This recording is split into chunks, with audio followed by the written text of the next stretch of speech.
Dobrý deň.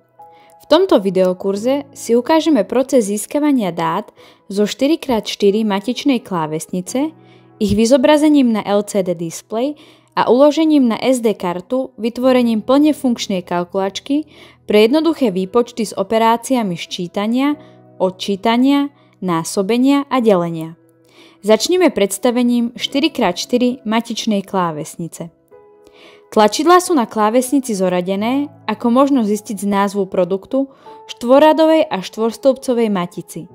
Nachádza sa tam teda dokopy 16 charakterov, všetkých 10 číslic, 4 písmená A, B, C, D a symboly hviezdička a mriežka.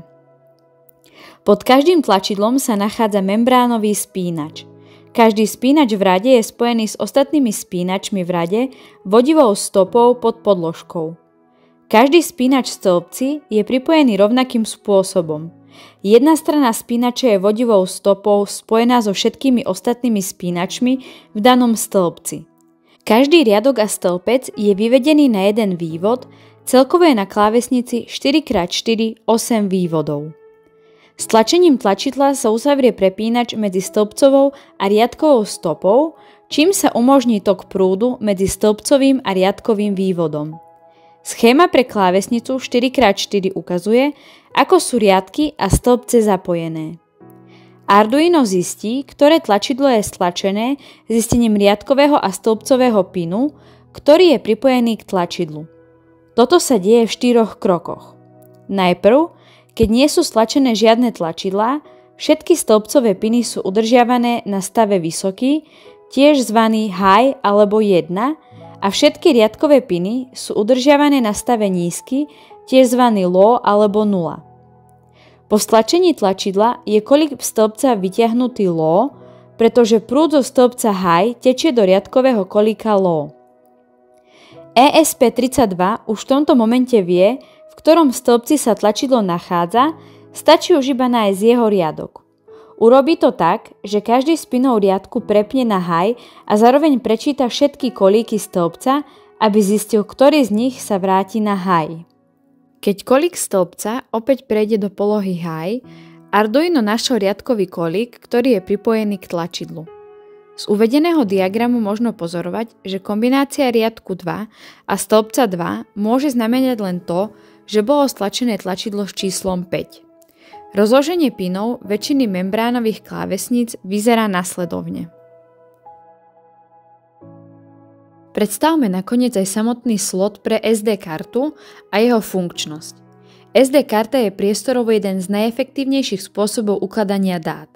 Na malý kváder o veľkosti 15 na 11 mm a hrúbke 1 mm je možné spoľahlivo uložiť až 1 TB dát s výnimočnou rýchlosťou ich čítania a zapisovania. SD slot je modul určený na pevný úchyt SD karty vzhľadom k jej malým rozmerom.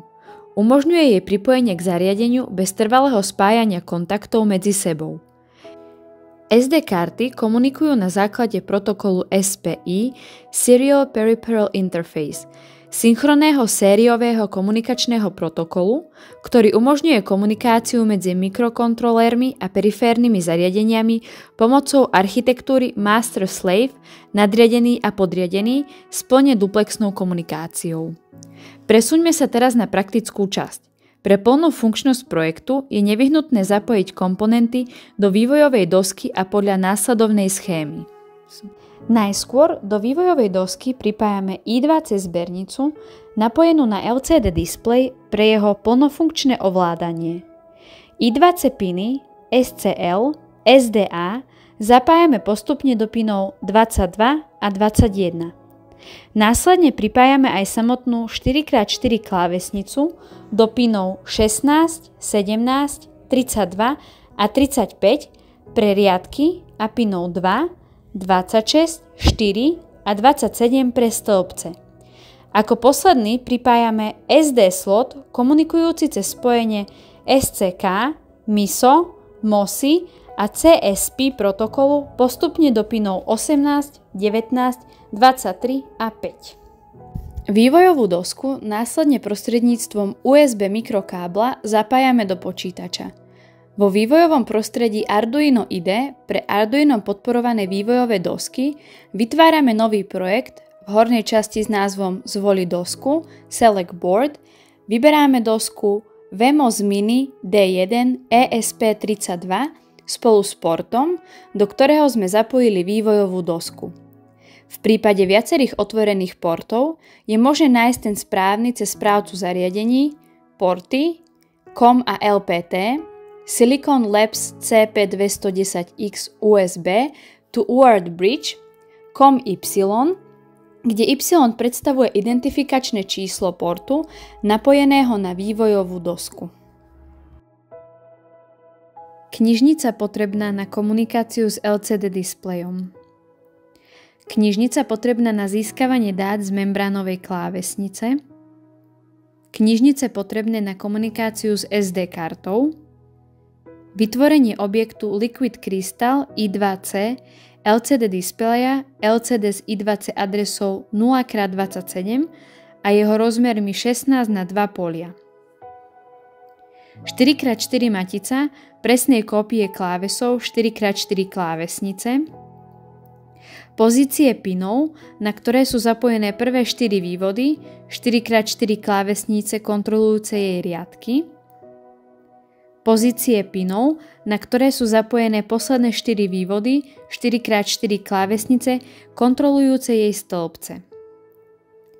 Vytvorenie objektu Keypad klávesnice MyKeypad s maticou klávesov, pozíciami pinov riadkov a stĺpcov a rozmermi klávesnice 4x4 klávesy. Premenné nevyhnutné pre správne fungovanie kalkulačky, funkcia Append File určená na pripísanie údajov na SD kartu. Zahájenie komunikácie medzi vývojovou doskou a sériovým monitorom na rýchlosti 115200 baud.